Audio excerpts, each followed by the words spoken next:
3 বছর রিলেশন করে বিয়ের পর এমন একটা দৃশ্য চোখের সামনে দেখব কল্পনাতেও ভাবিনি। নিজের বর অন্য একটা মেয়ের সাথে এমন ঘনিষ্ঠভাবে দেখব সত্যিই ভাবিনি। নিজের চোখকে বিশ্বাস করতে কষ্ট হচ্ছে। যাকে এত ভালোবেসে পরিবারের সবাইকে ছেড়ে চলে এসেছি, সে আমাকে এভাবে ঠকালো। কিন্তু কেন?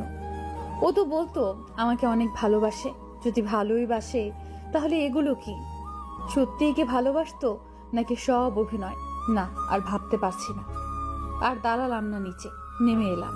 কাল আমি আদির জন্য পরিবারের সবাইকে ছেড়ে চলে এসেছি। বাড়িতে সবাইকে আদির কথা বলেছিলাম, কিন্তু কেউ আমাদের মেনে নেয়নি। আমাকে সবাই বলেছে আদি ভালো না, ওকে যেন বিয়ে না করি। কিন্তু আমি ওকে এতটাই ভালোবাসি যে সবার কথা না মেনে আদির মিথ্যা ভালোবাসায় অন্ধ হয়ে গেছিলাম। তাই তো আদির এক কথায় সবাইকে ছেড়ে ওর হাত ধরে চলে এসেছি। আজ আমরা বিয়ে করেছি, কিন্তু রাতে আমার জন্য এমন একটা সারপ্রাইজ অপেক্ষা করছিল সত্যিই ভাবতে পারিনি। সবার বিরোধিতা করে যার কাছে আসলাম, সে আমাকে এভাবে ঠকালো। কথাগুলো ভেবে নিজেকে শেষ করে দিতে মন চাইছে। কেন আমি সবার বিরুদ্ধে গিয়ে ওকে বিশ্বাস করলাম? ভালোবাসার মানুষকে অন্য একটা মেয়ের সাথে দেখে বুকের ভেতরটা জ্বলে পুড়ে ছারখার হয়ে যাচ্ছে। আজকে এই রাত নিয়ে কতই না স্বপ্ন দেখেছিলাম। শত স্বপ্ন কেন মাটি করে দিল? কি দোষ আমার? কথাগুলো ভাবছি আর কান্না করছি। হঠাৎ চোখ গেল খাটের ঘরে ময়লার ঝুড়িতে। মনে হচ্ছে গিফট। আমি কাছে গিয়ে ঝুড়ি উপর করে দিলাম, আর সঙ্গে সঙ্গে ভেতর থেকে চিঠি আর গিফটের প্যাকেট বের হলো। যা দেখি আমার পায়ের নিচের মাটি সরে গেল। এগুলো তো আমারই দেওয়া। কিছুদিন আগে যখন আমাদের রিলেশনের 3 বছর হয়েছে, তখন দিয়েছি 2টা গিফট। ও একটা গিফটও খোলেনি, দেখেনি। সব তো আমি যেভাবে দিয়েছিলাম সেভাবেই আছে। যতগুলো চিঠি দিয়েছিলাম সব সেভাবেই ভাঁজ করা। তার মানে এগুলো ও খুলেও দেখেনি। যত দেখছি তত মনে হচ্ছে আদি আমাকে একটুও ভালোবাসে না। যদি ভালোবাসতো তাহলে এগুলো এভাবে ফেলে রাখতে পারতো না। তাহলে কি আদি কোনোদিনও আমাকে ভালোবাসেনি? ভালো না বাসলে এতদিন এত ভালোবাসি বলতে সেগুলো কি ছিল? 3 বছর কি কম? আমার তো কখনো মনে হয়নি ও আমাকে ভালোবাসে না। আমার কত কেয়ার করতো। ও তো আমার পেছনে ঘুরতে আমি মেনে নিচ্ছিলাম না বলে সুইসাইডও করতে গিয়েছিল। সব কি অভিনয় ছিল? ভালো না বাসলে বিয়ে কেন করলো? ওই মেয়েটাকেই যদি ভালোবেসে থাকে ওকেই বিয়ে করতো, আমায় কেন করলো? বসে কান্না করতে লাগলাম। এর উত্তর দিতেই হবে। কেন আমার সাথে এমন করলো? কেন? কি অপরাধের জন্য এমন করেছে? ওকে বলতেই হবে। আমার ভালোবাসা নিয়ে ছিনিমিনি কেন খেললো?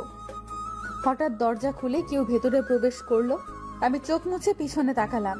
আমি এসেছি আমাকে এইভাবে দেখে একটু অবাক হলো না। স্বাভাবিকভাবে তাকিয়ে চোখ ফিরিয়ে নিল।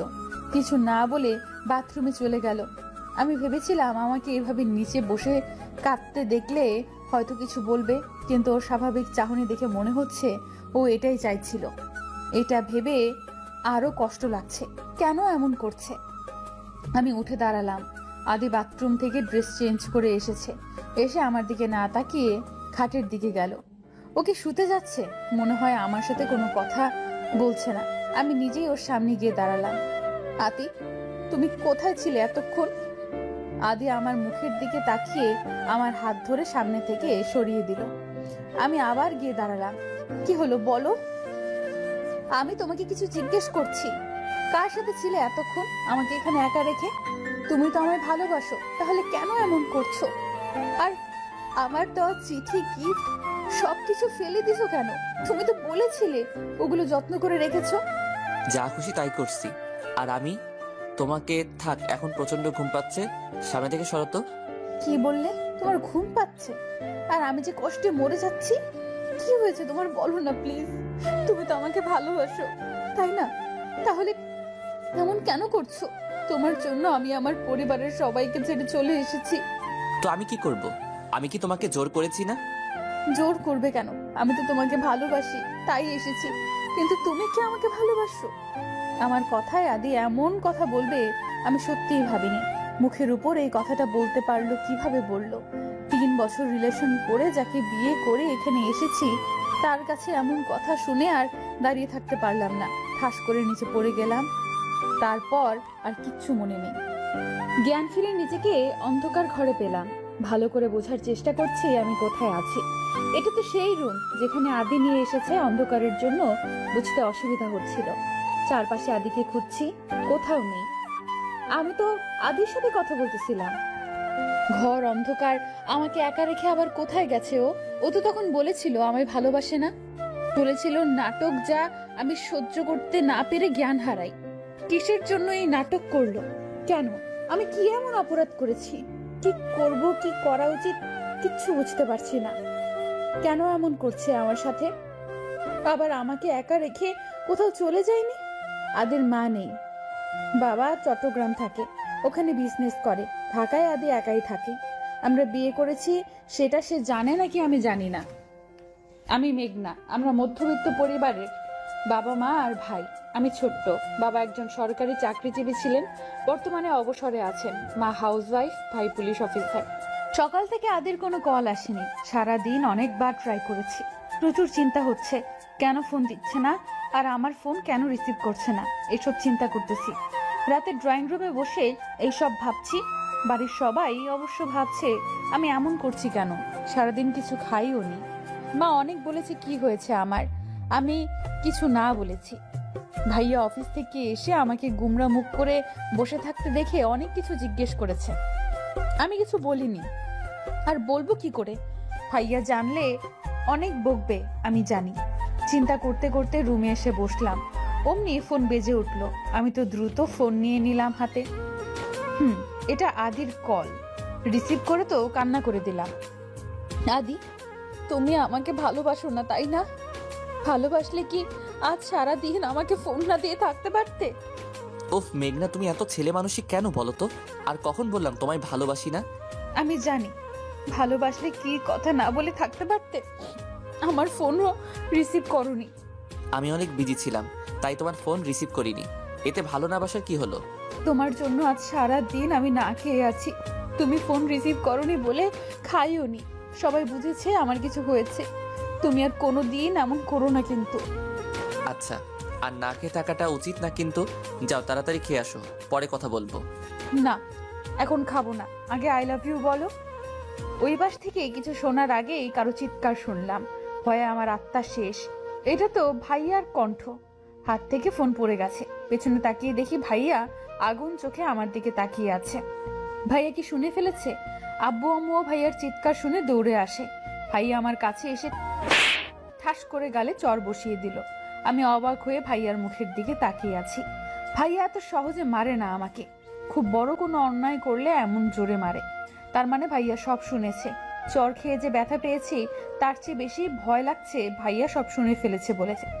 কার সাথে কথা বলছিলি বল? তার জন্য না খেয়ে আছিস? কি হলো, কথা বলছিস না কেন? তোমাকে আদর দিয়ে বাদর তৈরি করা হয়েছে, নইলে এসব করতে পারতে না। আমি চুপ করে চোখের জল ফেলছি আর ভাইয়া আমাকে কথা শুনিয়েই যাচ্ছে। আব্বু এসে জিজ্ঞেস করছে কেন এমন করেছে। তোমার মেয়ে কোনো এক ছেলেকে আই লাভ ইউ বলেছিল ফোনে, আর তার জন্য নাকি না খেয়ে বসে আছে। সবাই মিলে আমাকে এতগুলো কথা শুনিয়ে চলে গেল। যাওয়ার আগে ফোনটাও নিয়ে গেল। এত কথাগুলো শুনেও আমার খারাপ লাগেনি। কষ্ট লাগছিল ফোন নিয়ে গিয়েছিল বলে। 2 দিন আদের সাথে যোগাযোগ করতে পারিনি। ফোন কোনোভাবে নিতে পারছিলাম না। হঠাৎ কারো কথায় বাস্তবে ফিরলাম। তাকিয়ে দেখি আদের সাথে একটা লোক, মনে হচ্ছে ডাক্তার। তাহলে আদিকে ডাক্তার আনতে গিয়েছিল? আমাকে যদি ভালো না বাসে তাহলে ডাক্তার আনতে কেন গিয়েছিল? ডাক্তার আমাকে দেখে বলল না খেয়ে থাকার জন্য জ্ঞান হারিয়েছিলাম। তারপর ডাক্তার চলে গেল। আদিও সাথে গেল। সকালে বাড়ি থেকে না খেয়ে বের হয়েছিলাম। এখানে আসার পর আদি আমাকে একবার খেতে বলেছিল, আমি না করেছিলাম, আর খাওয়া হয়নি। এরপর আদি হাতে খাবার নিয়ে এলো, আমার সামনে খাবার রেখে খেতে বলল। আমাকে ভালো না বাসলে বিয়ে কেন করলে? আবার এখন সেবা যত্ন কেন করছো? ওই মেয়েকে যাকে নিয়ে তুমি ছাদে ছিলে, আর সে গেল কোথায়? তোমার কোনো কথার উত্তর আমি দেব না। শুধু এইটুকু জেনে রাখো, আমি তোমায় ভালোবাসি না। আগে যা ছিল সব নাটক, আর সেই নাটকটা করেছি তোমাকে বিয়ে করে কষ্ট দেওয়ার জন্য। আচ্ছা, কষ্ট না দিয়ে খাওয়াচ্ছ কেন? কষ্ট দাও, আমি জানি তুমি আমাকে ভালোবাসো, কিন্তু কেন স্বীকার করছো না? এটা তোমার ভুল ধারণা। তা খুব শিগগিরই বুঝবে আর খাওয়াচ্ছি। কেননা না খাওয়ালে তোমাকে শাস্তি দিব কিভাবে? বলে জোর করে খাওয়াতে লাগলো। আমাকে খাইয়ে দিয়ে সোফায় শুয়ে পড়লো আর আমি অবাক হয়ে তাকিয়ে আছি। তুমি সোফায় শুলে কেন? এখানে আসো। তোমার সাথে শুতে যাব আমি। চুপচাপ ঘুমিয়ে পড়ো, কাল থেকে অন্য রুমে শোবে। কেন অন্য রুমে শুবো? আমি এখান থেকে কোথাও যাব না, আর তুমিও আমার সাথে ঘুমাবে। বলে উঠে গিয়ে দাঁড়ালাম আদির সামনে। কি হলো, আসো, খাটে আসো। তুমি আমার হাজবেন্ড, তোমাকে আমার সাথেই ঘুমাতে হবে, ভালো না বাসলেও। আদি আমার কথা কানে না নিয়ে চোখ বুজে শুয়ে পড়লো। আমি নীরব ভাবে তাকিয়ে দেখছি কি করা যায়। বাথরুমে গিয়ে পানি এনে আদির শরীরে ঢেলে দিলাম। হঠাৎ এমন হওয়ায় চিৎকার করে উঠে দাঁড়ালো। আমি তো হেসেই শেষ। আমার হাসি দেখে রেগে তাকিয়ে, এটা কি করলে তুমি? আমি এখন ঘুমাবো কোথায়? অন্য রুমও অপরিষ্কার যে, সেখানে যাব। তোমার জন্য এগুলো হয়েছে। তুমি নিচে শুবে আর আমি খাটে। কথাটা বলে এই খাটে শুয়ে পড়লো। আমিও খাটের দিকে এগিয়ে গেলাম। একদম খাটে আসবে না, নিচে অথবা ভেজা সোফায় শুয়ে পড়ো। তুমি নষ্ট করেছো, এখন তুমি কাজ করো। আমি আদির কথা কানে না তুলে খাটে শুয়ে পড়লাম। আমাকে শুতে দেখে আদি উঠতে লাগলো। আমি ওর হাত টেনে ধরে রাখলাম। প্লিজ আদি, যেও না। আমার না খুব খারাপ লাগছে, সত্যি অনেক খারাপ লাগছে। তুমি আমাকে ধোকা দেবে আমি এখনো বিশ্বাস করিনি। এগুলো সব মিথ্যা, তাই না? বলো বলো না, সব মিথ্যে। তুমি আমাকেই ভালোবাসো। সব সত্যি মেঘনা, আমি সত্যি তোমাকে ভালোবাসি না। কখনো না, তুমি আমাকে ঠকাতে পারো না। আমি তোমার জন্য পরিবারের সবার বিরুদ্ধে গিয়েছি। কেন এমন করলে? ভালো না বাসলে কেন ঠকালে? বলো প্লিজ। বলবো, কিন্তু এখন না। এখন বলো প্লিজ, কি এমন কারণ যার জন্য আমার জীবনটা নষ্ট করে দিলে? তোমাকে কথা দিতে হবে একটা। কি কথা? আমি সব দিতে রাজি, তবুও বলো আমার কি অপরাধ যার জন্য আমাকে এভাবে ঠকালে? এখন আমি কিছু বলবো না মেঘনা। যেদিন তুমি সব জানবে সেদিন আমার লাইফ থেকে তোমাকে চিরদিনের জন্য চলে যেতে। আদি, এমন একটা কথা তুমি বলতে পারলে? আমি তোমাকে ছেড়ে চলে যাব? এটা কখনো না। তোমাকে ছাড়া আমি থাকতে পারবো না। প্লিজ অন্য কিছু বলো। আর আমি কোথায় যাব বলো? বাড়িতে কেউ আমাকে উঠতে দেবে না। এখন তুমি ছাড়া আর কে আছে আমার? তাহলে আমি কিছু বলতেও পারবো না। যেদিন যেতে পারবে সেদিন শুনতে এসো। কথাটা বলে উঠতে লাগলো। আমার খুব ঘুম পাচ্ছে আদি, আমি একটু ঘুমাতে চাই। এত শখ আমি নিতে পারছি না, তোমার বুকে একটু ঘুমাতে চাই। বলে আদির বুকে মাথা রাখলাম। প্রথমে উঠতে চাইলেও পরে আর ওঠেনি। আমি কখন ঘুমিয়ে গেছি জানি না। সকালে নিজেকে মনে হচ্ছে কেউ বেঁধে রেখেছে। তাকিয়ে দেখি আদির বুকে আমি, আর সে আমাকে আষ্টে পৃষ্ঠে জড়িয়ে ধরে ঘুমাচ্ছে। এইটা দেখে মুখে হাসি ফুটে উঠলো। কাল তো আমার সাথে শুতেই চাইলো না, আর এখন এভাবে ঘুমাচ্ছে। মাথাটা উঁচু করে মুখের দিকে তাকালাম। কত মায়াবী লাগছে দেখতে। আমি তো এটাই চাইছিলাম। সকালে ঘুম থেকে আগে আদির মুখ দেখবো, তা আমার পূরণ হয়েছে।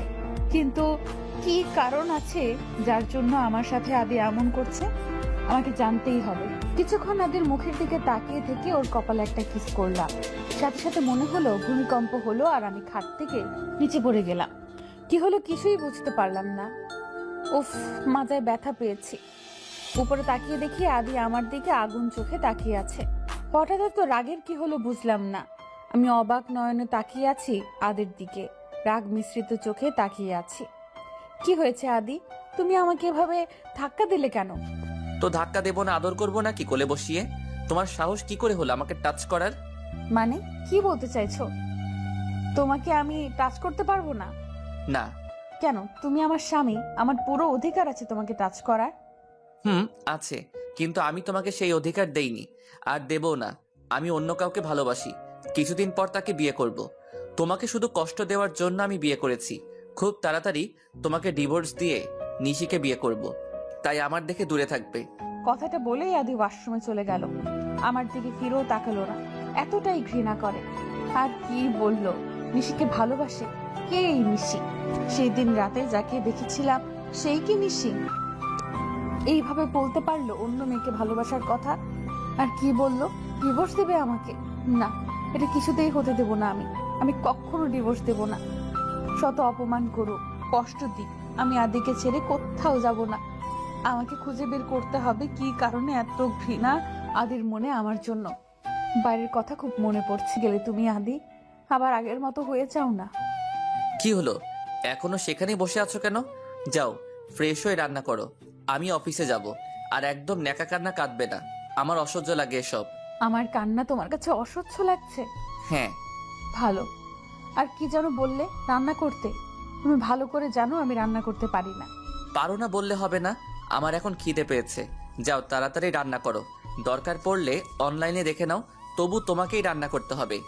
আমার পুরো শরীর ব্যথা করছে আদি, আমি রান্না করতে পারবো না, তুমি অন্য কাউকে বলো। অন্য কাকে বলবো? এখানে আমি আর তুমি ছাড়া আর কেউ নেই, সো তোমাকেই রাখতে হবে। কেউ নেই মানে? তাহলে কাজ করবে কি? কেন, তুমি করবা? আমি করব? তুমি তাড়াতাড়ি যাও, নইলে আমি তো বাইরে গিয়ে খেতে পারবো। কিন্তু তুমি কি খাবে? নিজের খিদে লাগলে রান্না করো। বলেই আদি রেডি হতে লাগলো।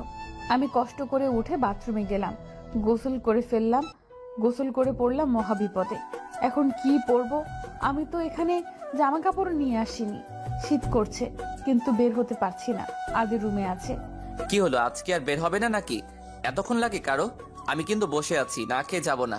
তাড়াতাড়ি আসো, রান্না তোমাকে করতেই হবে।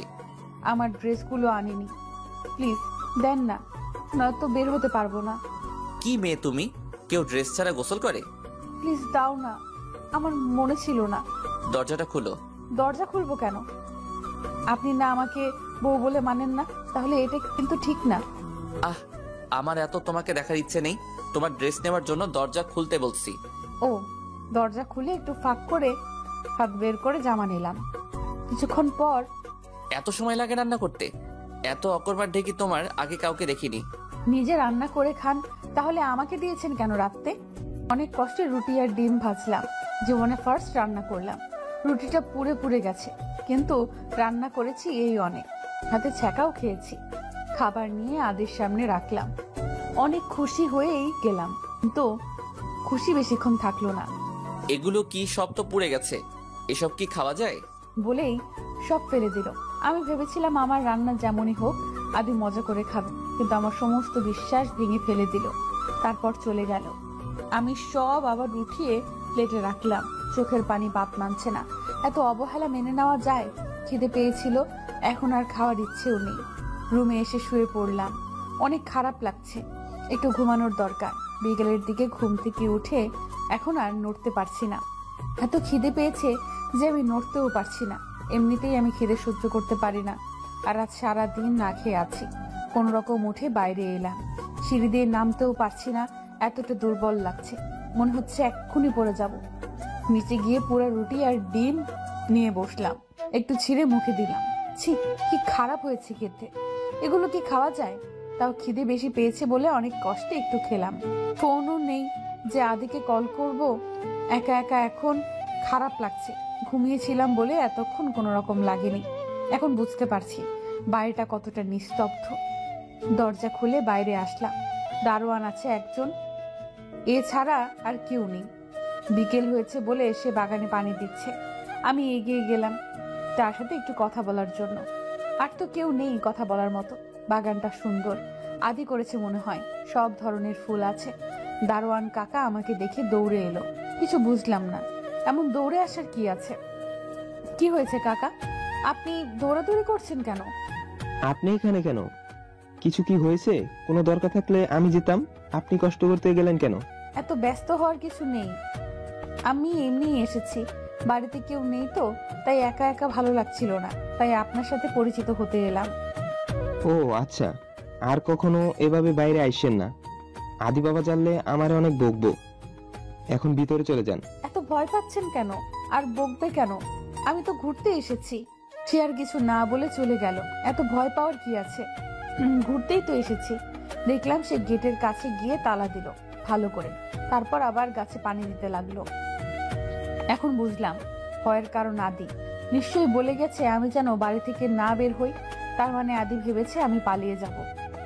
সত্যি কত বোকা আদি, আমি নাকি পালিয়ে যাব, এটা তো কখনো হবে না। শত কষ্ট দিক, আমি তো এত সহজে যাচ্ছি না। যাকে ভালোবাসি, যার হাত ধরে বাড়ির সবাইকে ছেড়ে এসেছি, সে কেন আমার সাথে এমন করছে সব না জেনেই চলে যাব? অসম্ভব। কথাগুলো ভেবে ভেতরে চলে এলাম। রাত 8টা বাজে, এখন পর্যন্ত আদি বাড়ি আসে নাই। এত বড় একটা বাড়িতে আমি একা ভয়ে ভয়ে আছি, কখন আসবে কে জানে। ওর কি একটুও চিন্তা হচ্ছে না আমি কিভাবে আছি, কি করছি? এত পাষাণ হয়েছে ও। 9টার দিকে আদি বাড়ি এলো, মনে হয় অনেক পরিশ্রম করেছে, দেখে অনেক টায়ার্ড লাগছে। এসে বাথরুমে গিয়ে গোসল সেরে এলো, তারপর ডাস করে খাটে শুয়ে পড়লো। আমি ওর মাথার কাছে গিয়ে বসলাম, তারপর মাথা টিপে দিতে লাগলাম। ও আমার হাত নিজের হাতের মুঠোয় নিয়ে বিড়বিড় করে কি যেন বলতে লাগলো। তারপর হাতটা ওর বুকে চেপে ধরলো। আমি ওর কথা বোঝার জন্য কানটা ওর মুখের কাছে এনে নিলাম, কিন্তু কিছুই বুঝতে পারছি না। আদি কি বলছো? আমি তো কিছুই বুঝছি না। এখন আর কথা বলছে না। মুখের দিকে তাকিয়ে দেখি ঘুমিয়ে গেছে। কি বলতেছিল আদি? শুধু ধোকা দিয়েছে কেন, এটা বুঝেছি। কে কাকে ধোকা দিয়েছে? খেয়ে এসেছে নাকি কে জানে। নিচে এসে কি করা যায় ভাবছি। পুরো কিচেন ঘুরে নুডলস পেলাম। আমার খুব পছন্দ। আম্মু যখন রান্না করতো আমি দাঁড়িয়ে থাকতাম আম্মুর পাশে, কারণ ভাইয়াও নুডলস খাওয়া পছন্দ, তাই দুজনে ঝগড়া করতাম। আম্মুর রান্না মনে করে নুডলস রাঁধলাম। একটু খেয়ে দেখলাম ভালো হয়েছে, খাওয়া যাবে। প্লেটে করে রুমে এসে দেখলাম এখনো শুয়ে আছে আদি। আমি কাছে গিয়ে কয়েকবার ডাকলাম, কোনো সাড়া শব্দ নেই। হাত দিয়ে ধাক্কা দিলাম। এ কি, শরীরটা তো গরম। ভালো করে মাথায় ঘাড়ে হাত দিয়ে দেখি প্রচন্ড গরম। তার মানে আদির জ্বর এসেছে। এত জ্বর, এখন কি করব? আমি তো কাউকে চিনিও না যে এখানকার ডাক্তার পাবো কই। আমার জ্বর আসলে আম্মু পানি ভিজিয়ে দিত, আমিও তাই করি, দেখি কাজ হয় নাকি। অনেকক্ষণ দিলাম কিন্তু কিছুই হচ্ছে না। আদির নাম্বার নিয়ে দারোয়ান কাকাকে ফোন দিলাম, সেও ফোন ধরছে না। কয়েকবার ফোন দিয়ে রেখে দিলাম, মনে হয় ঘুমিয়ে পড়েছে। একটু পর কলিং বেল বাজানোর শব্দ পেলাম। এত রাতে আবার কে এলো? দরজার কাছে এসে বললাম, কে? ম্যাডাম, আমি শফিক। আপনাদের দারোয়ান আমাকে ফোন দিয়েছিল। আদি বাবা। ও হ্যাঁ, আপনি আপনি তো আমার ফোন রিসিভ করছিলেন না। দরজা খুললাম। কি হয়েছে ম্যাডাম? এত রাতে ফোন দিয়েছিল কেন? আদি বাবা? আদি না, আমি দিয়েছিলাম। কেন, কি হয়েছে? আদির অনেক জ্বর এসেছে, আমি কি করব ভেবে পাচ্ছি না। আপনি একটু ডাক্তারকে খবর দিতে পারবেন? পারবো, আপনি এত চিন্তা করেন না, আমি আসছি। একটু পর শফিক ডাক্তার নিয়ে আসে। 2 দিন জ্বর থাকে। আদির এত কষ্ট হচ্ছিল আর উঠতে পারে নাই। আমাকে কিছু বলেনি উনি। এই 2 দিন আমি ওর সাথেই থেকেছি। দারোয়ান কাকাকে বলে বাইরে থেকে খাবার আনিয়ে খাওয়া হয়েছে।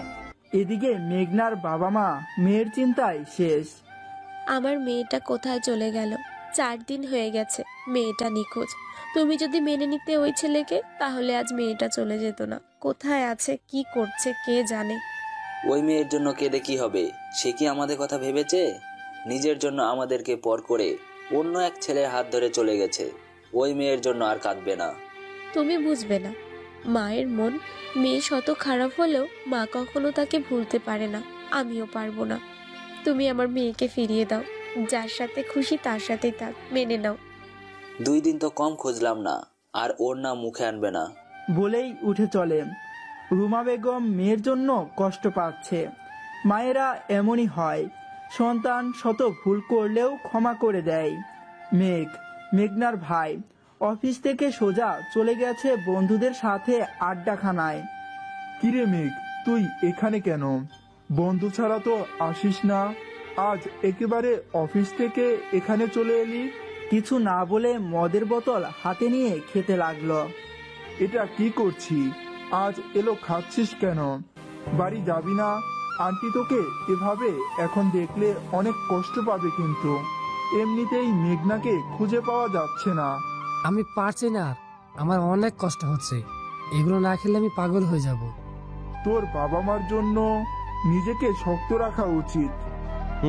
উনি ঠিক বলেছে। ওইসব ভুলে বাড়ির সবার জন্য খুশি থাক, ভালো থাক। মেঘনার কোনো খোঁজ পেয়েছিস? না রে, পাইনি। অনেকক্ষণ থেকে বাড়ি ফিরে এলো মেঘ। আজকের খাওয়াটা বেশি হয়ে গেছে, নিজেকে কন্ট্রোল করা। কলিং বেল দেওয়ার সাথে সাথে দরজা খুললো। আম্মু আজও জেগে আছে। কি রে, এলি কেন? তুইও চলে যা। আর একজনের মতো আর আসতে হবে না, কাউকে দরকার নেই। মা। তুই মদ খেয়েছিস? না মানে। কি হলো বল? এগুলো খেয়ে আসার আগে আমার জন্য বিষ নিয়ে আসতে পারিসনি? তোদের জন্য কি কোনোদিনও শান্তি পাবো না? একজন চলে গেছে ভালোবেসে, আর একজন দেবদাস হয়েছে। বলেই আম্মু কাঁদতে কাঁদতে চলে গেল। আমি নিজের রুমে চলে আসলাম। সত্যিই কি অনেক খারাপ হয়ে গেছি? কিন্তু কেন? ভালোবেসে। অতীত।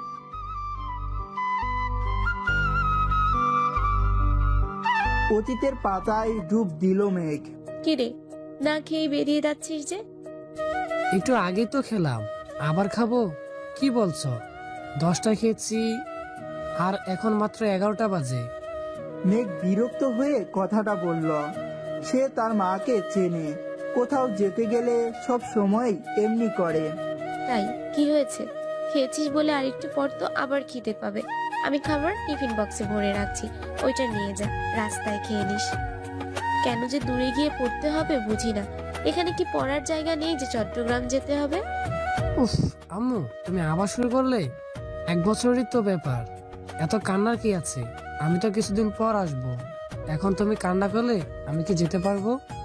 আচ্ছা, নিজের খেয়াল রাখবি আর সময় মতো খাওয়া দাওয়া করবি। নিজের প্রতি তো একটুও যত্ন নিস না। আর এই টিফিন বক্স খাবার ভরে নে, আমি আর এক টিফিন বক্স এনে দিচ্ছি, তোকে খাইয়ে দিব।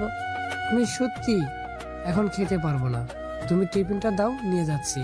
মেঘনা কই? ওকে দেখছি না যে।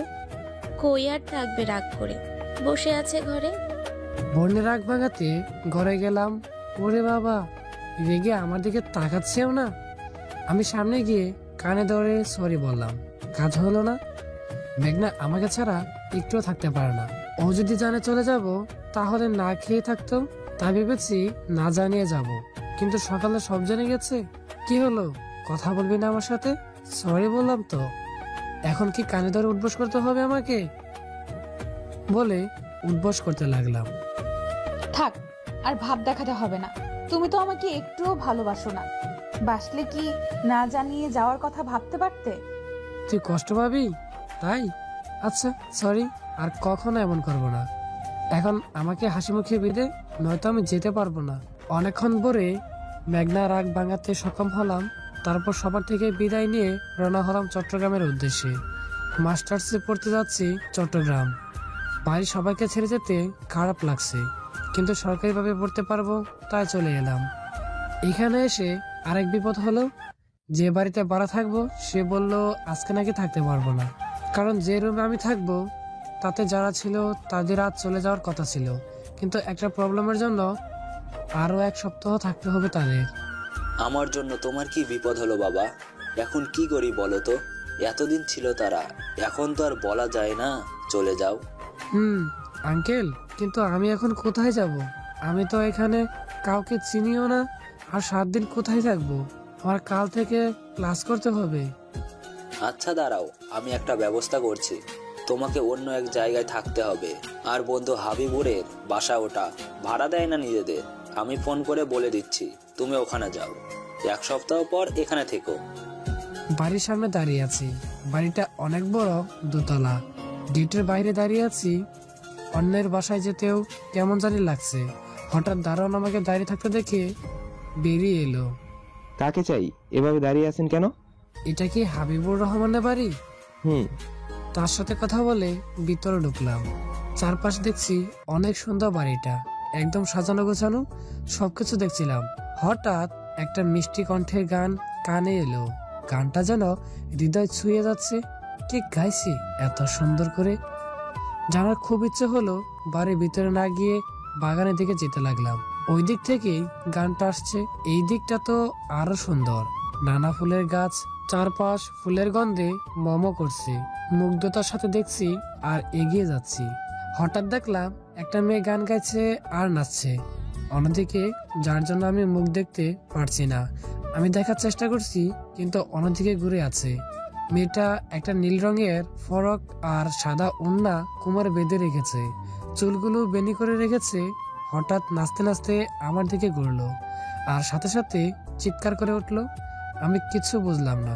মেয়েটার সাথে আমিও চিৎকার করে উঠলাম। মেয়েটি হঠাৎ চিৎকার থামিয়ে অবাক চোখে আমার দিকে তাকালো, আর আমি মেয়েটির চোখে হারিয়ে গেছি। অসম্ভব সুন্দর দেখতে, মুগ্ধ হয়ে তাকিয়ে আছি মেয়েটির দিকে, অন্য কোনো দিকে খেয়ালই নেই। হঠাৎ চেঁচামেচিতে বাস্তবে ফিরলাম। এই যে মিস্টার, আপনি কে আর এভাবে চিৎকার করলেন কেন? আমি তো আপনার চিৎকার শুনে চিৎকার করলাম, আপনি চিৎকার করলেন কেন? আমি তো আপনাকে দেখে চিৎকার করেছি, কিন্তু আপনার চিৎকারের কারণটা বুঝলাম না। আপনি কে আর এখানে কি করছেন? ওয়েট, আপনি কি চুরি করতে এসেছেন? হ্যাঁ, ঠিক আমি শুনেছি। এখন চোররা ভালো পোশাক পরে আসে, আমাদেরকে বোকা বানানোর জন্য মিষ্টি মিষ্টি কথা বলে তারপর সবকিছু নিয়ে চলে যান।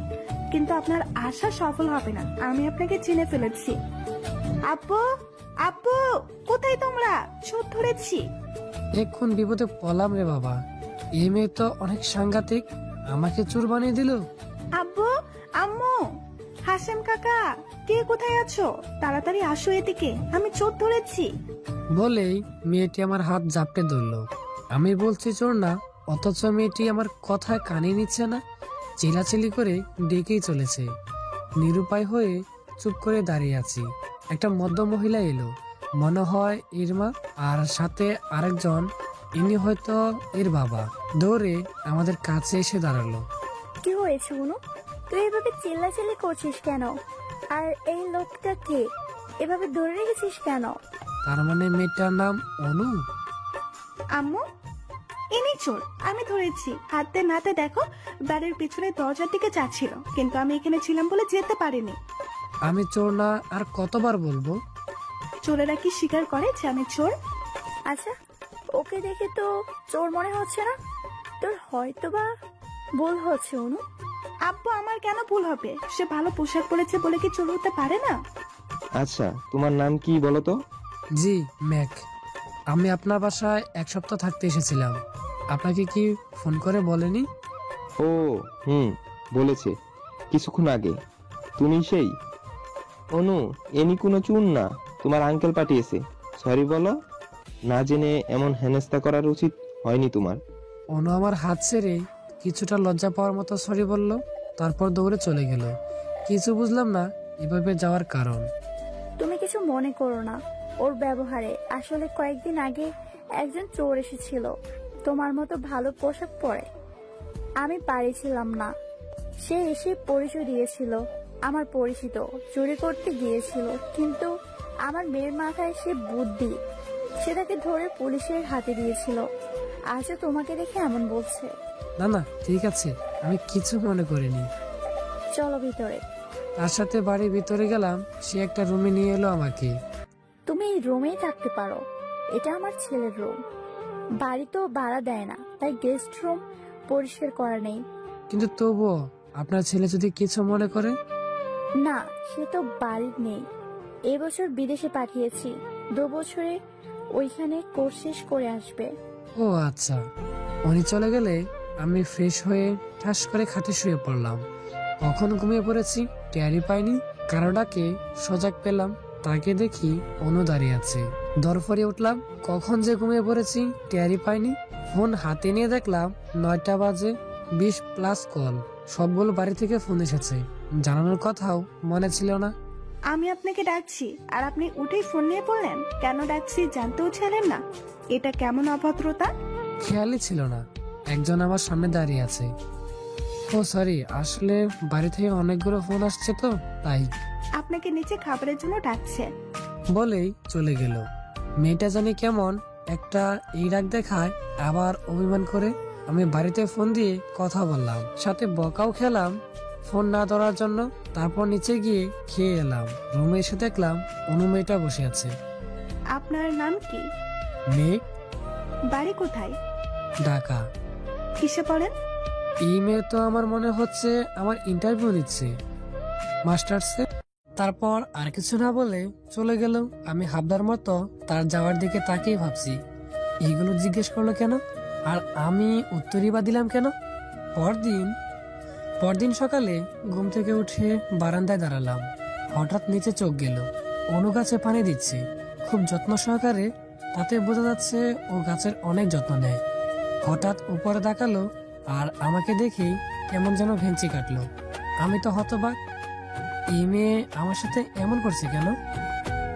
সকালে নাস্তা করতে আন্টি ডাকতে এলো। নিচে এলাম, খাবার খেয়ে ভার্সিটিতে চলে এলাম। নতুন কিছু ফ্রেন্ড হলো, ক্লাসগুলো ভালোই হয়েছে। 3টার দিকে বাড়ি আসলাম। গেটের ভিতরে ঢুকতে মনে হলো কিছু ছুঁড়ে মারা হলো। সামনে তাকিয়ে অবাক, অনুর পুরো শরীর ভেজা আর কাদা ভরা মাটি ভেজা। তার মানে বৃষ্টি হয়েছে। কিন্তু অনুর অবস্থা দেখে আমি কেন, যে কেউই বলবে এ মেয়ে বাচ্চা, না হলে এমন কাদায় গড়াগড়ি খেত। কাদা ছিটাচ্ছে, যার ফলে আমার শরীরেও কাদা এসে লেগেছে। একটু রেগেই কাছে গেলাম। এগুলো কি আমার শরীরে? কি দিয়েছেন দেখেন। অনু আমার দিকে তাকিয়া হিসি করে হেসে উঠলো। যাও একটু রেগেছিলাম, ওর ওই হাসি দেখে আমার সমস্ত রাগ উবড়ে গেল।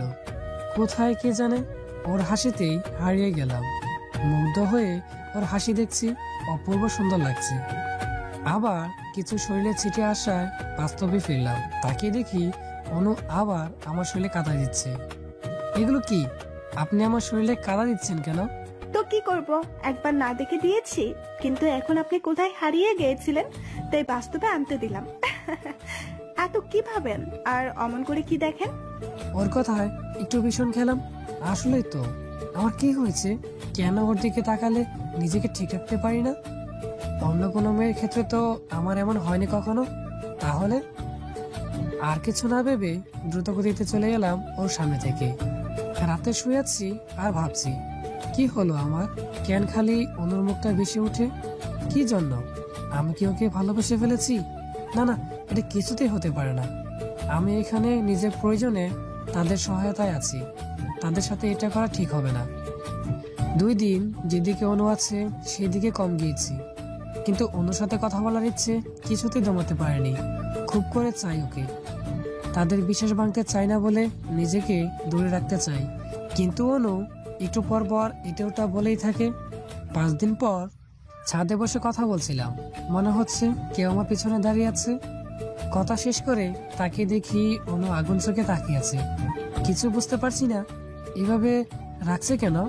হঠাৎ আমার কাছে এসে ঠাস করে ফোনটা নিয়ে ফেলে দিতে গেলে আমি তাড়াতাড়ি করে ফোনটা নিয়ে নিলাম। এসব কি অনু? আপনি আমার ফোন ছুঁড়ে মারতে যাচ্ছিলেন কেন? আপনি কার সাথে কথা বলতেছিলেন? যার সাথে ইচ্ছে তার সাথে বলছি, তা আপনাকে কেন বলবো? হঠাৎ আমার কলার ধরে চিৎকার করে বলতে লাগলো, বলবেন বলতে বাধ্য আপনি, কারণ আমি আপনাকে ভালোবাসি। অন্য কোনো মেয়েকে আপনি আই লাভ ইউ বলতে পারেন না। অনুর মুখে এই কথাগুলো শুনে এতটাই শখ খেয়েছিলাম যে কতক্ষণ কথা বলতে পারিনি তা নিজেও জানি না। এখন আমি আমার ভাড়া করা বাসায় আছি। এই কথাগুলো ভাবছিলাম, হঠাৎ ফোনের শব্দ এলো কানে। ফোন হাতে নিয়ে দেখি অনু কল করেছে। 1 মাস হয়েছে আমি অনুদের বাড়ি থেকে চলে এসেছি। এখন আমাদের রিলেশন চলছে। সেদিন অনু না বললে হয়তো এটা সম্ভব হতো না। হ্যালো। কি ব্যাপার? কি সকাল থেকে তোমার কোনো পাত্তা নেই? পার্সি থেকে এসে একটা ঘুম দিয়েছিলাম, তাই আর ফোন দেওয়া হয় নাই, সরি। আচ্ছা মাফ করলাম, কাল দেখা করব। কাল? কিন্তু আমার তো ক্লাস আছে। আমি কিছু শুনতে চাই না, কালই দেখা করব। বলেই ফোন রেখে দিল। পরদিন অনুলজ্জায় লাল হয়ে আছে। আমি পলকহীন তাকিয়ে আছি অনুর দিকে, মুগ্ধ নয়নে তাকিয়ে আছি, কারণ আজ অনু অনেক বড় সারপ্রাইজ দিতে চলছে। নীল কালার শাড়ি পরে এসেছে, অপূর্ব লাগছে, কিছুতেই চোখ সরানো যাচ্ছে না। হাত উঁচিয়ে অনুর খোলা চুলগুলো মুখের উপর থেকে কানে গুঁজে দিলাম। আজ কি আমাকে পাগল করতে এভাবে এসেছো? তুমি তো বলেছিলে তোমার শাড়ি পছন্দ না, কখনো পরতেও না, তাহলে আজ পরলে যে? আমার পছন্দ না, কিন্তু তোমার তো পছন্দ। তোমার জন্য আমিও পছন্দ পাল্টে ফেললাম। সত্যি না, মিথ্যে সব। ধুর। মেঘ রাগ করে অন্যদিকে তাকালো। অনু বুঝেছে রাগ করেছে, কি করে রাগ কমাবে ভাবছে। হঠাৎ করে অনু মেঘকে জড়িয়ে ধরলো। মেঘ তো অনুর জড়িয়ে ধরায় শখ খেয়ে আছে। কি হলো, এত সফট হওয়ার কি আছে? তোমাকে কি জড়িয়েও ধরতে পারবো না নাকি?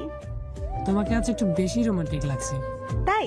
আর আমার কাছে তোমাকে হাবাগুবা মনে হচ্ছে? কি? দাঁড়াও দেখাচ্ছি। বলেই মেঘ অনুকে ধরবে, কিন্তু তা কি আর সম্ভব? অনু তো উঠে দাঁড়িয়ে দৌড়। মেঘও উঠে অনুর পেছনে দৌড়াতে লাগলো ধরার জন্য। সারা দিন অনু মেঘের সাথে সময় কাটায়। 3টার দিকে বাড়ি ফিরে আসে। দেখতে দেখতে 6 মাস চলে গেল মেঘ আর অনুর রিলেশনের। রাতে মেঘ অনুর সাথে কথা বলছিল, হঠাৎ বাড়ি থেকে কল আসে। ওয়েটিং কল চালু থাকায় বুঝতে পারে রাত, তখন 12টার কাছাকাছি। এত রাতে বাড়ি থেকে ফোন দেখে মেঘ প্রচন্ড অবাক, সাথে ভয়ও পায়। অনু, বাড়ি থেকে কল আসছে। কেন, কি হয়েছে? তোমার কি আবার ঘুম পাচ্ছে? ঘুম পেলেও আমি ফোন রাখবো না। প্রতিদিন তুমি রাতে 10টা পর্যন্ত কথা বলে রেখে দাও, আজ সারা রাত কথা বলতে হবে। এত রাতে হঠাৎ বাড়ি থেকে কেন কল এলো? চিন্তা হচ্ছে। ও সরি। আচ্ছা তুমি বাড়িতে কথা বলে দেখো, আর আমাকে কিন্তু জানিও। আমারও ঘুম আসবে না তোমার ফোন না আসা পর্যন্ত। আচ্ছা রাখি। বাড়ির ফোন রিসিভ করেই অপর পাশ থেকে কান্নার আওয়াজ শোনা গেল। মেঘনা কাঁদছে। কান্না শুনে তো আরো ভয় পেয়ে গেলাম। মেঘনা কি হয়েছে? কাঁদছিস কেন? বল আমাকে। ভাইয়া, আব্বু। কি হয়েছে আব্বু? বল। হঠাৎ মায়ের কণ্ঠ পেলাম, মেঘনাকে বলছে। হ্যালো মা, কি হয়েছে? কিছু হয়নি বাবা, তুই ফোন রাখ, কাল কথা বলবো নি, আমরা ঘুমাবো। বলেই ফোন কেটে দিল মা। কিন্তু আমি বিশ্বাস করতে পারছি না, কিছু তো অবশ্যই হয়েছে, নইলে মেঘলা এত রাতে ফোন দিত না। আর কান্না বা করলো কেন? আম্মু এখনো জেগে আছে কেন? চিন্তায় আর অনুর কল করার কথা মনেই ছিল। ফোনের রিংটোনে বাস্তবে ফিরলাম, তাকে দেখি অনু কল করেছে। হ্যালো। তোমাকে না বললাম আমি জেগে থাকবো কলের জন্য? তুমি কল করলে না কেন? মনে ছিল না। বাড়ির কি খবর? কেন ফোন করেছিল জানো? না, কিছু বললো না, কিন্তু আমার বিশ্বাস খারাপ কিছু হয়েছে। এখন কি করতে চাও? কাল বাড়ি যাব। তোমার তো ক্লাস আছে। তবুও মিস দিয়ে যেতে হবে। বাড়ির জন্য চিন্তা হচ্ছে, না জানা পর্যন্ত আমি শান্তি পাবো না। আচ্ছা যা ভালো বোঝো, আর এখন এত চিন্তা করো না, ঘুমিয়ে পড়ো। আচ্ছা। পরদিন মেঘ বাড়ি এলো আর জানতে পারলো আব্বু হার্ট অ্যাটাক হয়েছে। সবাইকে বকলো না জানানোর জন্য। 2 দিন হয়েছে অথচ তাকে জানানো হয়নি। এখন একটু সুস্থ আছে। একদিন থেকে আবার চলে এলো মেঘ।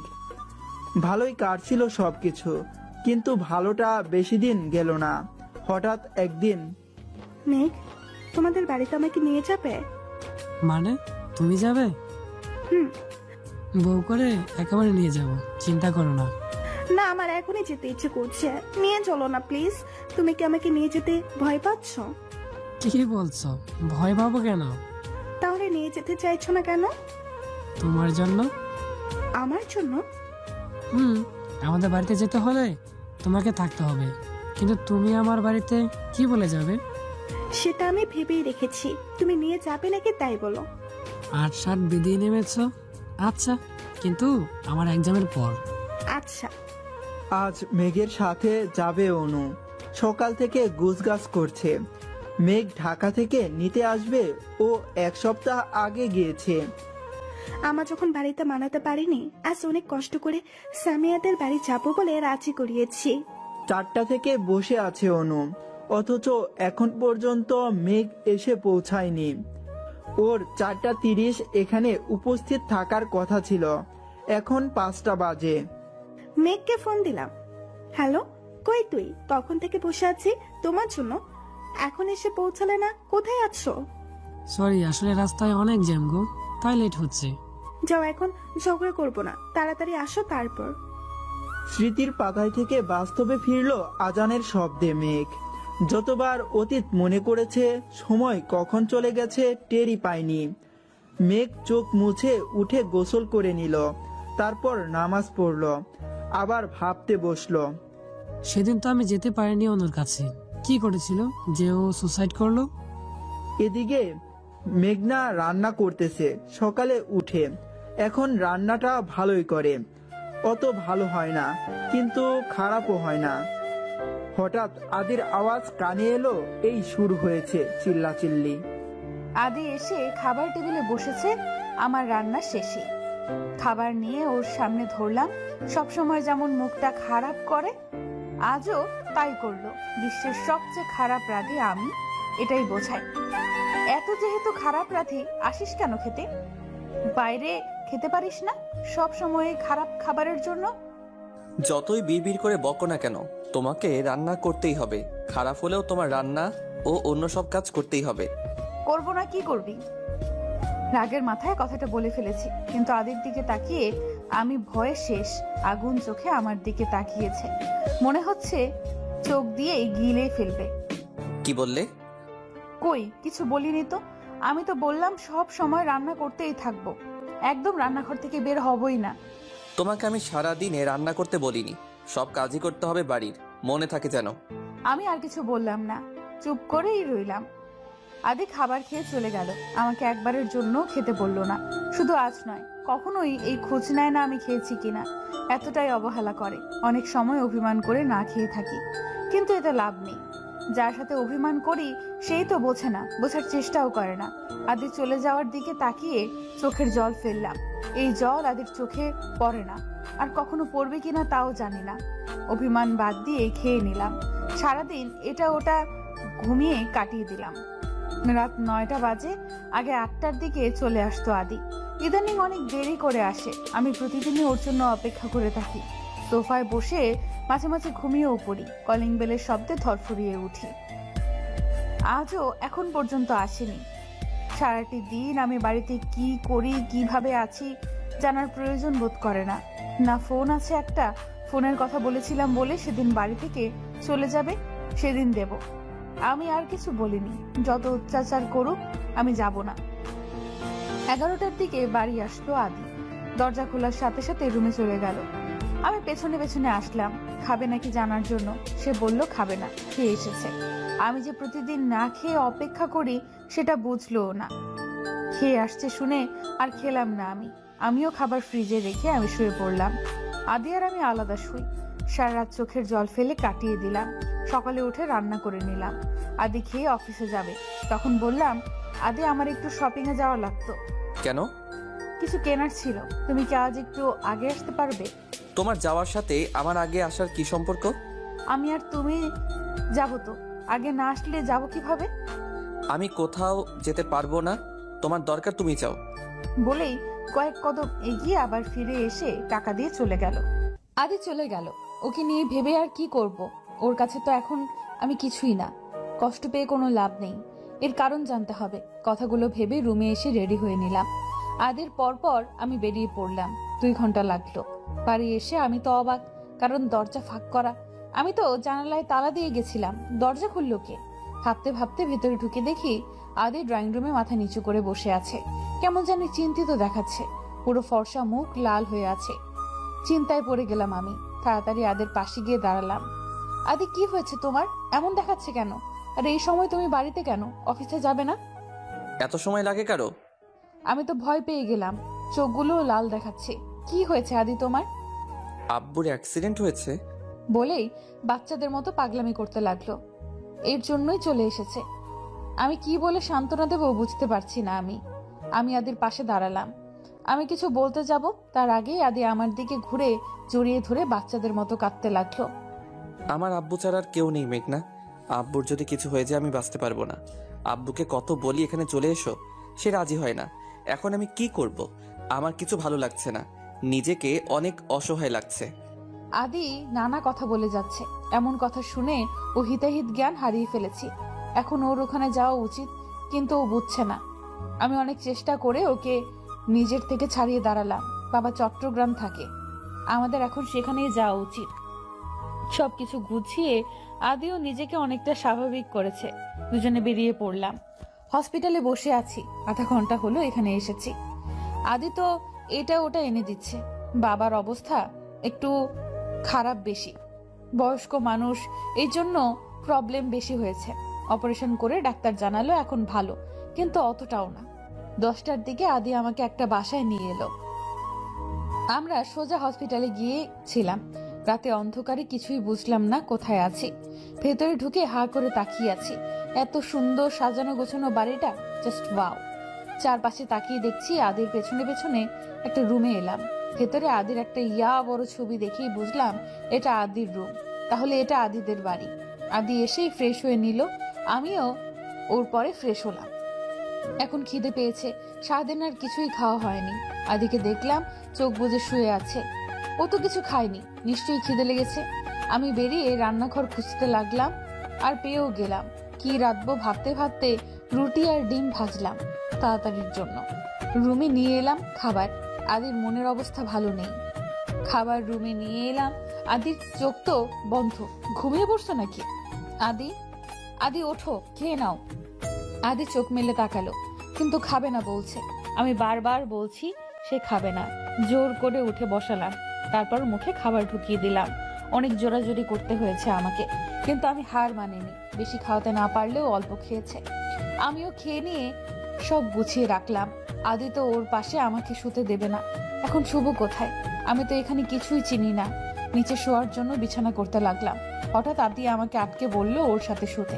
কিছু বুঝলাম না, কিন্তু মন থেকে অনেক খুশি হলাম। আদি কি আমাকে মেনে নিচ্ছে তাহলে? হয়তো, নইলে ওর সাথে শুতে বলতো না। দাঁড়িয়ে দাঁড়িয়ে কথাগুলো ভাবছিলাম। সব উঠিয়ে উপরে শুতে গেলাম। আমার সব আশায় জল ঢেলে আদি মাঝে একটা কোল বালিশ রেখে অন্যদিকে ঘুরে শুয়ে পড়লো। আমি আর কি করব, আমিও শুয়ে পড়লাম। মাঝরাতে হঠাৎ মনে হচ্ছে কেউ আমার কপালে নরম কিছু দিচ্ছে, কারো কান্নার আওয়াজ, কিছু বলছে। আমার তো ভয় করছে। ঘুমের রেস্টটা ভালো করে কমে এলো। এখন কথা ভালো করে বুঝতে পারছি। এটা তো আদির কণ্ঠ। এত রাতে আদি কি বলছে?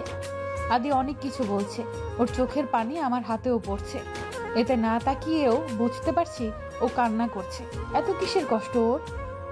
আর বলছে আমাকে নাকি ভালোবাসে, কিন্তু ভালোবাসলে আবার কিন্তু কেন? কিছু গড়বড় আছে, আমাকে সেটাই জানতে হবে। কেন নিজের সাথে আমাকে কষ্ট দিচ্ছে? কথাগুলো ভাবতে ভাবতে কখন ঘুমিয়ে পড়েছি বুঝতে পারিনি। সকালে ঘুম থেকে উঠে নড়তে পারছি না। কেউ আমাকে আষ্টি পৃষ্ঠে বেঁধে রেখেছে। কানে কারোর হার্টবিটের শব্দও আসছে। কিছু বুঝতে পারছি না কি হচ্ছে। আস্তে আস্তে চোখ মেলে তাকালাম। এ তো আদি আমাকে একদম নিজের সাথে জড়িয়ে রেখেছে। বিয়ের প্রথম দিন আর আজ এভাবে ঘুম থেকে উঠে আদিকে এত কাছে দেখে অনেক ভালো লাগছে। এখন আর আমার চিন্তা নেই। আদি যে আমাকে ভালোবাসে সেটা আমি জেনে গেছি। আর ও আমাকে কষ্ট দেওয়ার জন্যই স্বীকার করে না। কত নিষ্পাপ লাগছে দেখতে। একেবারে বাচ্চাদের মতো করে জড়িয়ে আছে। মনে হয় ছেড়ে দিলেই পালিয়ে যাব। আমি ওর মুখে হাত দিয়ে কাছ থেকে দেখছি। কি মনে করে যেন ওর গালে একটা চুমু দিয়ে বসলাম। ও জেগে গেল বা কখনো সুযোগ পাবো নাকি তাই মনের ইচ্ছা পূরণ করে নিলাম। হঠাৎ আদি নড়ে উঠল। আমি সঙ্গে সঙ্গে চোখ বুজে ফেললাম। ও হয়তো ভাবছে আমি ঘুমিয়ে আছি। আমাকে সাবধানে নিজের থেকে সরিয়ে উঠে গেল। আমি চোখ ফাঁক করে সব দেখছি, কিন্তু কিছু বলিনি। আগে আমার জানতে হবে এমন করার কারণ, তারপর সব। এখানে এসেছি 3 দিন হলো। আজ বাবাকেও বাড়ি নিয়ে আসা হয়েছে। এখন অনেকটা সুস্থ। আমাকে প্রথমে চিনেনি, পরে আদি সব বলেছে। অবাক্যর বিষয়, উনি একটুও রাগ করেনি। এতদিন হলো তাকে না জানিয়ে বিয়ে করেছে, সে কিচ্ছু বলল না। আমি তো ভেবেছি সে হয়তো সব জানে, কিন্তু এখন বুঝলাম কিছুই জানতো না। আদি বিয়ের আগে বলেছিল বাবাকে সব জানিয়েছে, কিন্তু সেটা মিথ্যা ছিল। বাবাকে সকালের নাস্তা খাইয়ে বাড়িটা ঘুরে দেখতে ইচ্ছে হলো। 3 দিন হলো এসেছি, বাড়িটা ঘুরে দেখা হয়নি। হসপিটালে যেতে হয়েছে, বাড়িতে সময়ই কাটাইনি। সবার আগে ছাদে চলে গেলাম। ছাদটা অনেক সুন্দর, নানা রকম ফুল দিয়ে ভরা। একটা দোলনাও আছে।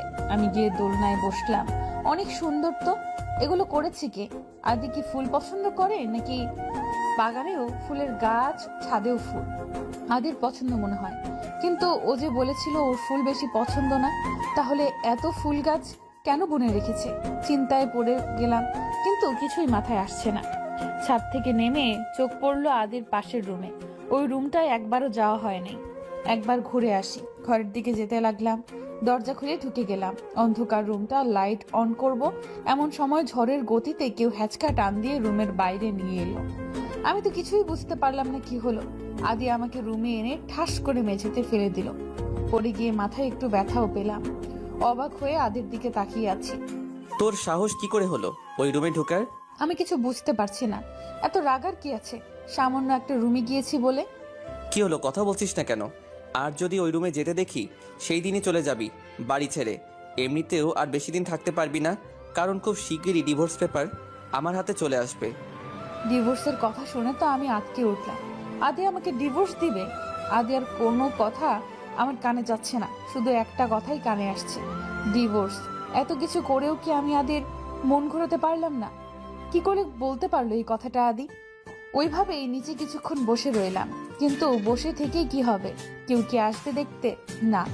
তাই নিজেই কষ্ট করে উঠে দাঁড়ালাম। ওইদিকে বাবার খাওয়ারও টাইম হয়ে যাচ্ছে।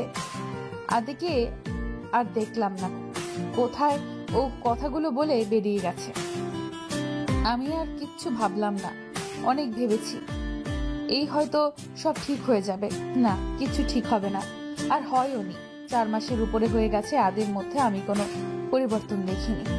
এই কয়েকদিন একটু বিশ্বাস হলো আমাকে ভালোবাসে, কিন্তু তাও মিথ্যা হয়ে গেল।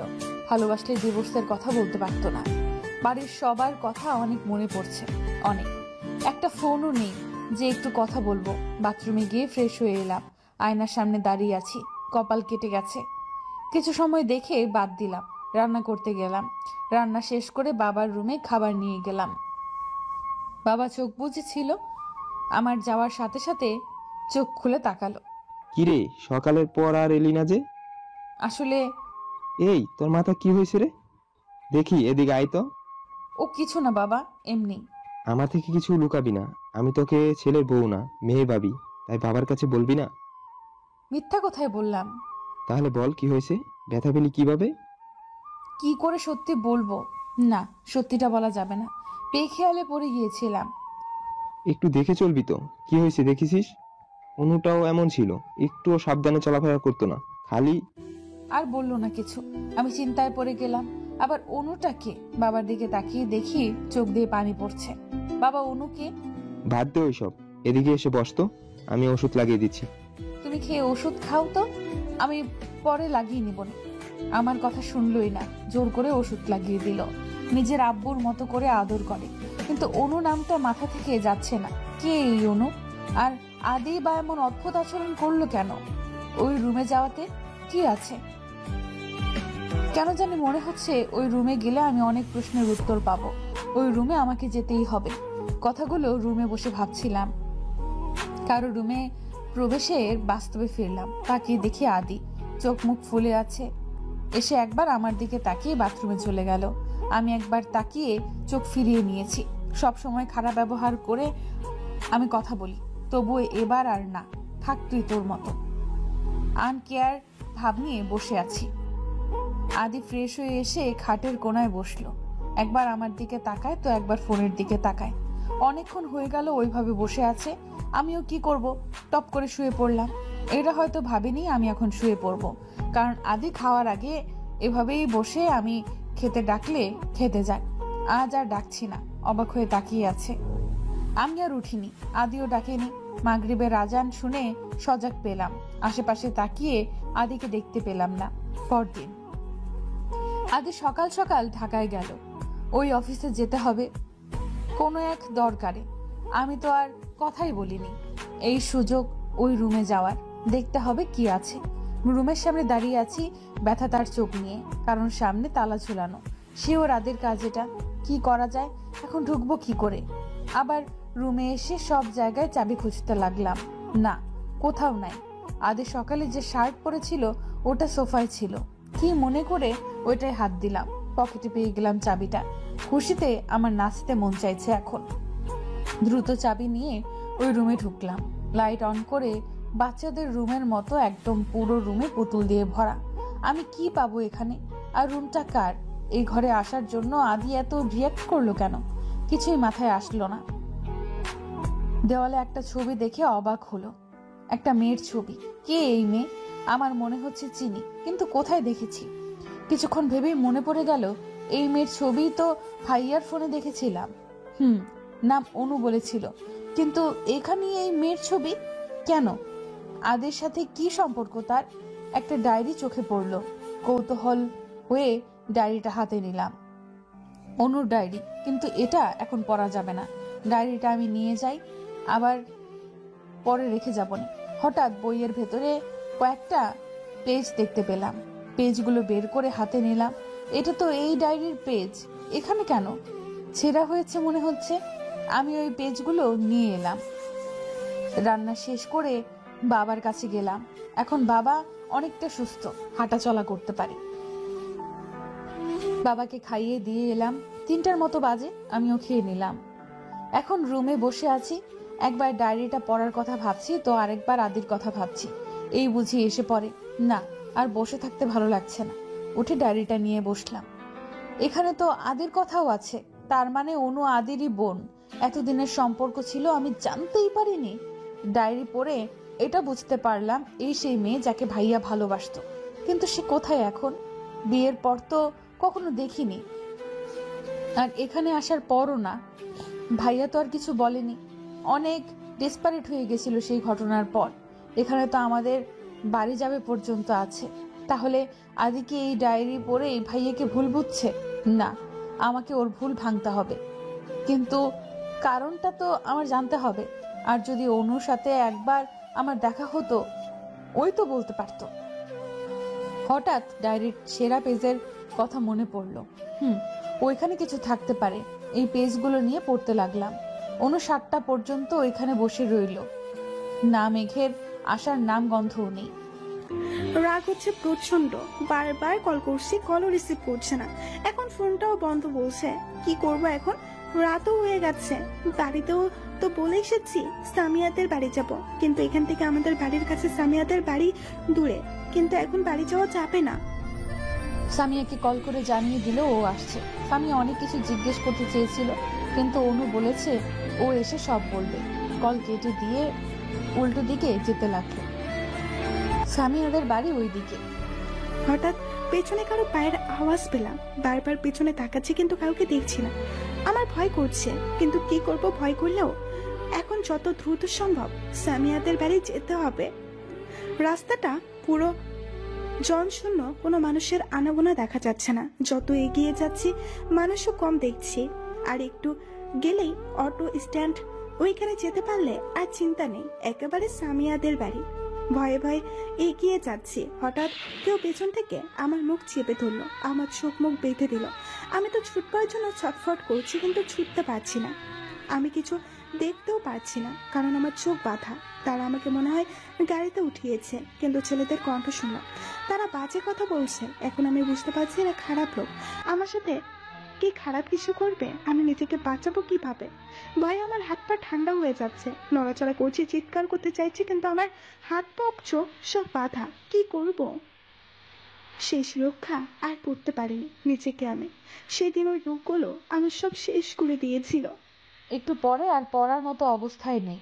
চোখ দিয়ে অঝরের মতো পানি পড়ে যাচ্ছে। এমন খারাপ কিছু আছে কল্পনাও করিনি, আর পড়েওনি। গাড়ির সামনে নিয়েই ভাবছি সেদিন ভাইয়া কেন যায়নি। সেদিন মেয়ে খুশি মন থেকে বাড়ি থেকে বেরিয়ে যায়। বাড়িতে সবাই সব জানিয়ে সবাই ফ্রি ছিলাম বলে ভাইয়া তার ভালোবাসার কথা জানিয়ে দেয়। সেদিন আমি আর মা তো সেই খুশি, ভাইয়াও খুশি মনেই যায়। কিন্তু আমার অপেক্ষা করতে করতে রাত 10টা বেজে যায়, কিন্তু তার কোনো খবর নেই। ফোনও দিল না, ধরলেও না। সারা রাত পার হয়ে গেছে, কোনো খবর আসে না। সবাই চিন্তায় পড়ে যায়। 5টার দিকে একটা ফোন আসে, সেটা ভাইয়ার ফোন। দেখেই তো আমি আর মা আব্বু খুশি হয়ে ফোন রিসিভ করে থাকি। কিন্তু এমন একটা খবর শুনে পায়ের নিচ থেকে আমাদের মাটি সরে যায়। ভাইয়ার অ্যাক্সিডেন্ট হয়েছে। ভাইয়ার অবস্থা অনেক খারাপ থাকে। মাথায় আঘাতও পাওয়াতে 1 মাস অসুস্থ থাকে। যখন জ্ঞান ফিরে শুধু একটা নাম বারবার বলে, অনু। হঠাৎ কেউ আমাকে টেনে দাঁড় করিয়ে গালে সজোরে থাপ্পড় বসিয়ে দিল। আমি ছিটকে নিচে পড়ে আগের ব্যথা পাওয়া জায়গায় আবার ব্যথা পেয়ে আহ করে উঠি। উপরে তাকিয়ে দেখি আদি অগ্নি দৃষ্টিতে তাকিয়ে আছে। তুই কাজটা ঠিক করিসনি। আমি তোকে বলেছিলাম ওই ঘরে না যেতে, তুই শুনিসনি। তোকে বলেছিলাম যেদিন সব জানবি সেদিন এই বাড়িতে তোর জায়গা হবে না। এখন তুই তো সব জেনেই গেলি। আজই তোকে বাড়ি থেকে চলে যেতে হবে। আদি কি বলছো এসব? দেখো তুমি সবটা জানো না, আমার কথা শোনো প্লিজ। আমি কিছু জানতে বা শুনতে চাই না। তুই যে এখন আমাকে মিথ্যা বুঝিয়ে বলবি তোর ভাইয়ের কোনো দোষ নেই, আমি সেটা কিছুতেই বিশ্বাস করব না। আমি কোনো বানানি কথা বলবো না আদি। আমি তোমার ভুলটা ভাঙাবো, আমার কথাটা তো শোনো। কোনো মিথ্যে কথা শুনতে চাই না। তোর ভাইয়ের জন্য আজ আমার আদরে বোনটা নেই। তোর ভাই আমার বোনকে ঠকিয়েছে, মিথ্যে আশ্বাস দিয়ে নষ্ট করে দিয়েছে, যার জন্য সুইসাইড করতে হয়েছে। যার গায়ে কোনোদিন ফুলের টোকাও লাগতে দেয় নাই, তাকে কষ্ট দিয়েছে। কোনোদিন আমি তোদের ক্ষমা করব না। আমার পুরো পরিবার শেষ হয়ে গেছে তোদের জন্য। আমার মাও চলে গেছে মেয়ের শোকে। এই জন্যই তো তোকে পালিয়ে নিয়ে এসে বিয়ে করেছি। তোর পরিবারের সবাই আমাকে মেনে নেবে বলেছিল, আমি তাদের সাথে খারাপ ব্যবহার করি, যার জন্য মেনে নেয় না। আমার পরিবারের সব শেষ। এখন তোর পরিবারের কেউ ভালো নেই, কেউ না। সবাই চিন্তিত, তোর বাবা হসপিটালে ভর্তি আছে। আমি আর শুনতে পারছি না। এত কিছু করেছে আদি, আর আমি কিছু বলতে পারলাম না। যেখানে আমার ভাইয়ের কোনো দোষই নেই, তার জন্য এত কিছু মানছি। অনুর সাথে খারাপ হয়েছে তাই বলে না জেনে আমাদের সাথে। আদি, তুমি অনেক বড় ভুল করছো। যে দোষ আমার ভাই করেইনি তার জন্য তুমি এত কিছু করলে? তোমার সব কিছু জানার দরকার। তোর মিথ্যে কথায় ভুলবো না আমি। কোনো ভুল করিনি। ডায়েরি পড়ে সব জানতে পেরেছি। আদি, তোর আর কোনো কথা শুনতে চাই না। ডিভোর্স পেপার আর 1 সপ্তাহ পর আসবে ভেবেছিলাম সেই দিনই তোকে, কিন্তু না, আজই তোর চলে যেতে হবে। আদি আমার কথা শুনো, তুমি ভুল করছো। আমি কোনো ভুল করছি না, চল। বলেই আমাকে টেনে নিয়ে যেতে লাগলো। আমি বারবার আমার কথা শুনতে বলছি, কিন্তু আদি কোনো কথাই শুনছে না। আমাকে ভুল ভাঙানোর কোনো সুযোগই দিচ্ছে না। নিজেকে এত অসহায় লাগছে বলে বোঝাতে পারবো না। আমাদের চেঁচামেচির শব্দ বাবার কানেও চলে গেছে। ওখান থেকেই ডেকে যাচ্ছে। আমি বাবাকে ডাকছি, সে আসলো। সে আসলে হয়তো আদি ছাড়বে, কিন্তু আদি আর কিছু না, দরজার কাছে এনে আমাকে বের করে দিল। আদি প্লিজ এমন করো না, সন্ধ্যা হয়ে গেছে। আমি এখন কোথায় যাব বলো প্লিজ। আমার কথা ভালোভাবে শোনো, তারপর ও যদি তোমার বিশ্বাস না হয় কাল আমি নিজেই চলে যাব, কিন্তু আজকে না প্লিজ। না, কিছু শুনবো না, চলে যা তুই, যেখানে খুশি যা। বলেই আদি দরজা আটকে দিল। কোথায় যাব, কি করব কিছু বুঝে উঠতে পারছি না। ওইখানেই বসে পড়লাম। চিৎকার করে বলতে ইচ্ছে করছে, কেন আদি, কেন কেন তুমি আমার কথা শুনলে না? কেন? যে দোষ আমরা করিনি সেই জন্য শাস্তি পাচ্ছি। একবার যদি আদি আমার কথাগুলো শুনতো, ওর ভুল ভাঙতে পারতো। কিছুক্ষণ বসে রইলাম এই ভেবে আদি হয়তো আসবে। এই রাতে আমি কোথায় যাব, কি করব ভেবে 10 মিনিটের মতো হয়ে গেল, তার কোনো খবর নাই। এদিকে আদিরও মেঘনাকে তাড়িয়ে ভালো লাগছে না। সামনে যতই বলুক, মন থেকে তো সেও ভালোবাসে, কিন্তু বোনের জন্য তা মানে না। এখন মেঘনাকে নিয়ে টেনশন হচ্ছে, আবার বোনের কথা ভেবে নিজেকে শক্ত করছে। রুমে বসে ভাবছিল কথাগুলো। বাবা এলো, হঠাৎ আমাকে জিজ্ঞেস করলো কি হয়েছে। প্রথম থেকে সব বললাম বাবাকে। সি সি, তুই এমন একটা কাজ করবি আমি ভাবতেও পারিনি। যদিও সেই ছেলেটার দোষ, তাই বলে মেয়েটাকে কষ্ট দিয়ে তোর কি লাভ হলো? মেঘনার কি দোষ সেখানে? একজনের জন্য অন্যজনের সাথে তুই এগুলো কিভাবে করলি? তাহলে তোর আর ওর মধ্যে পার্থক্য কি রইলো? বাবা অনেক বকে চলে গেল। কথাগুলো আমার কানে বাজছে। সত্যি কি আমি ভুল করেছি? না, আমি কেন ভুল করব? ওদের জন্য আজ আমার আদরে বোন নেই।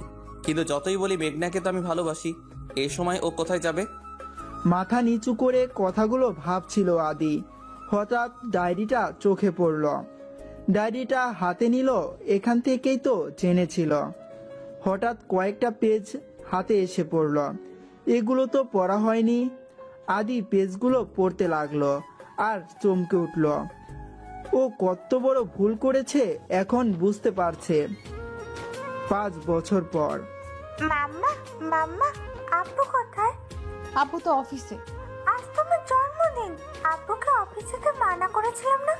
জরুরি কাজে গেছে। আম্মু তুমি যাও রুমে, একটু পর এসে যাবে। আরশি রেগে চলে গেল। এতক্ষণ কথা বলছিল আরশি আর মেঘনা।